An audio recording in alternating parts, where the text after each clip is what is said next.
on, as you can all see the title of my presentation, from Shinkolobwe to the weapons of mass destruction,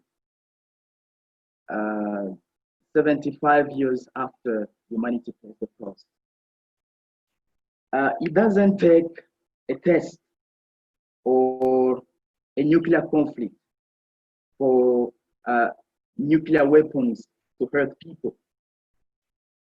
The true story of nuclear weapons is one of environmental contamination and exploitation of powerless communities.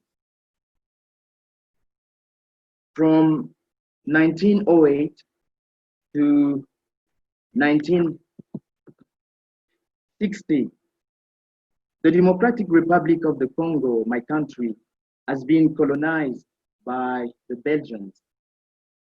In 1915, they discovered the richest deposit of uranium in the world, in Shinkolobwe, a small village in the southeastern part of the country, with an average of 65% uranium oxide, in comparison with ore from other parts of the world, which contain at least 1 to 3% uranium oxide. Between 1921 and almost 60, all the production from Shinkolobwe uranium mine has been exported to the United States to fuel the Manhattan Project. It is very important to highlight the fact that over 70% of the uranium that has been used to make the Hiroshima bomb came from the Shinkolobwe uranium mine.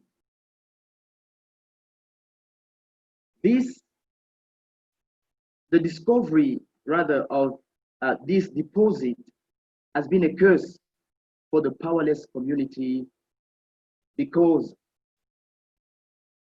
not only have they been forced to abandon their lands, houses, and fields in favor of uranium mining, but also all the men who have been forced to dig out those extremely radioactive materials without any proper PPE, personal protective equipment. All of them, unfortunately, died of disease from uranium exposure. And one of my colleagues reported to me that one of the former workers at the Shinkolobwe mine saw part of his brain sticking out of his nose while he was still alive. Some cases of deformities, birth defects, and several illnesses from uranium exposure still happen today in that poor community around the mine. The mine has been officially closed in 2004.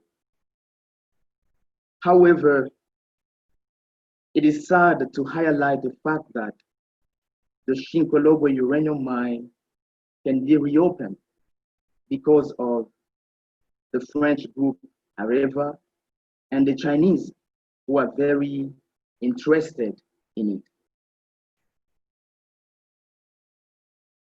In his speech at the General Assembly of the United Nations in September 1961, President Kennedy said, and I quote, "Every man, woman, and child lives under a sword of Damocles, hanging by the slenderest of threads, capable of being cut at any moment by accident or miscalculation or by madness. The weapons of war must be abolished before they abolish us." What a sad reality.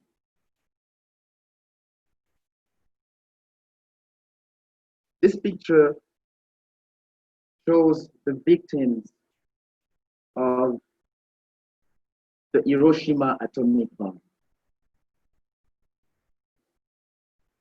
I'm more than convinced that without uranium from Shinkolobwe, the 6th of August 1945 would have been a perfect and productive day in Hiroshima. Is a world without nuclear weapons possible in a near future?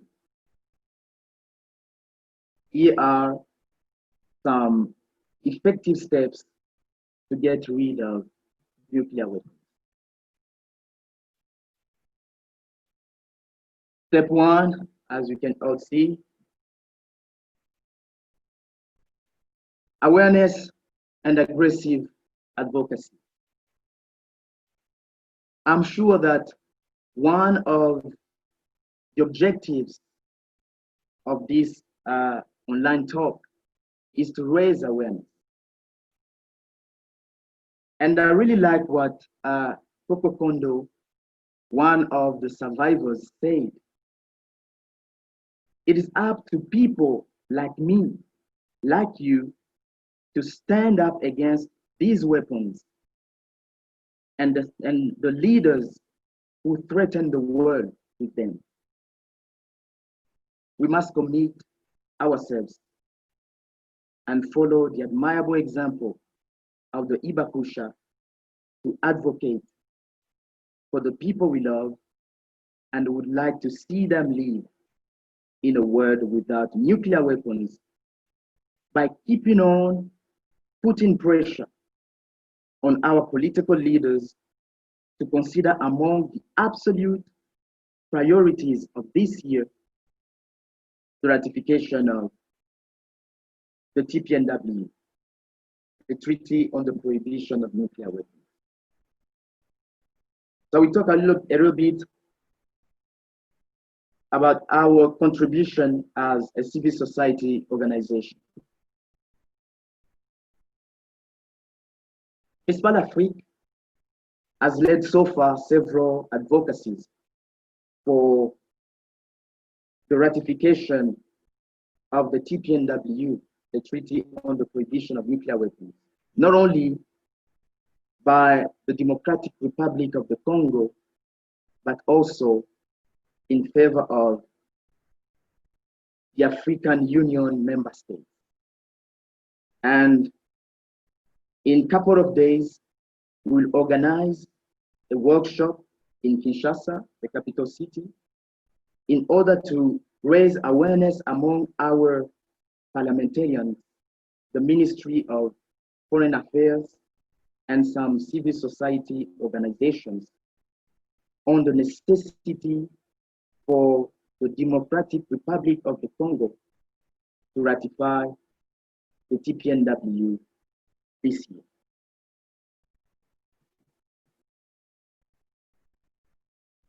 Second step is the entry into force of the Treaty on the Prohibition of Nuclear Weapons. Hopefully, by the end of this year, 50 countries will have ratified the nuclear ban treaty, and the entry into force will be 90 days after the 58th ratification.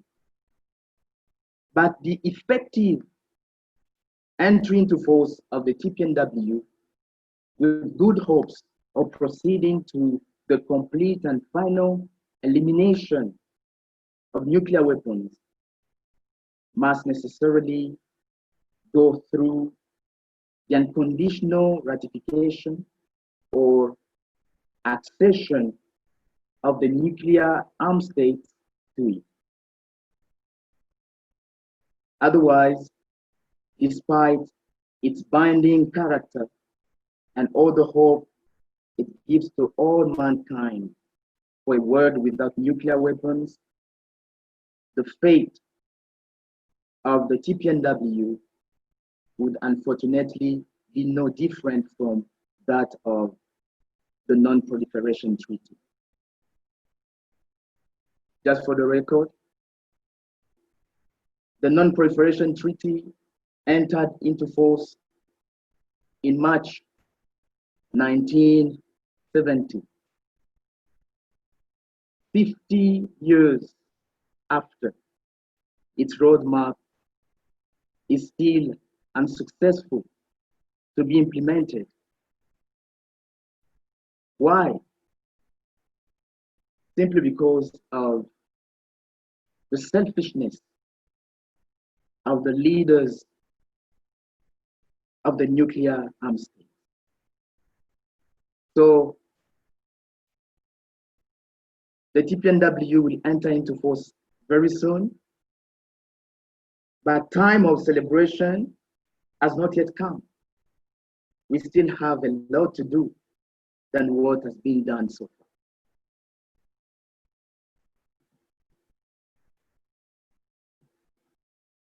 Step number 3,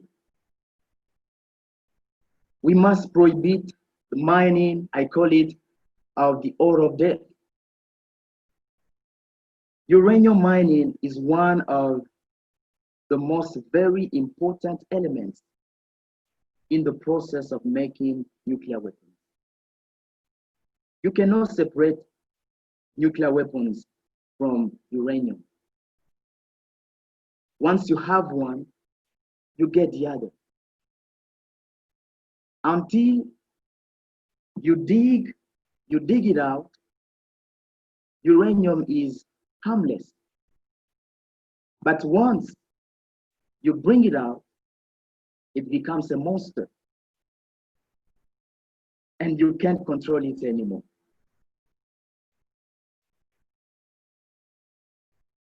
So we have to leave uranium in its natural area.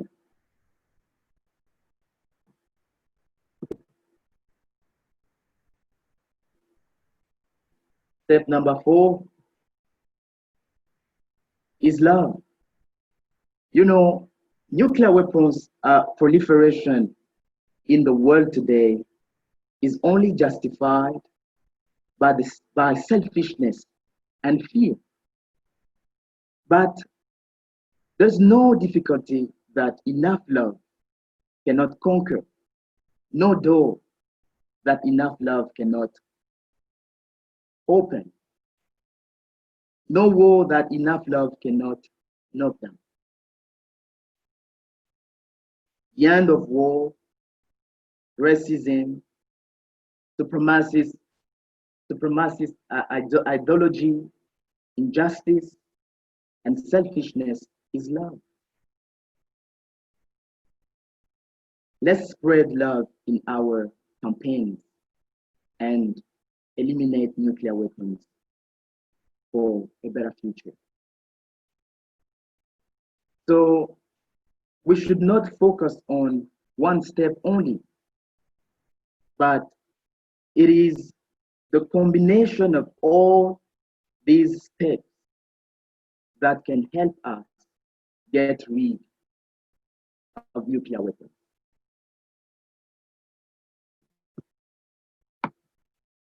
Let's do it for humanity's sake. All together for the entry into force of the Treaty on the Prohibition of Nuclear Weapons this year.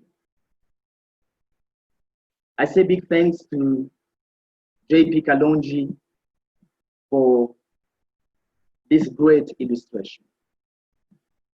Thank you very much, dear Anne.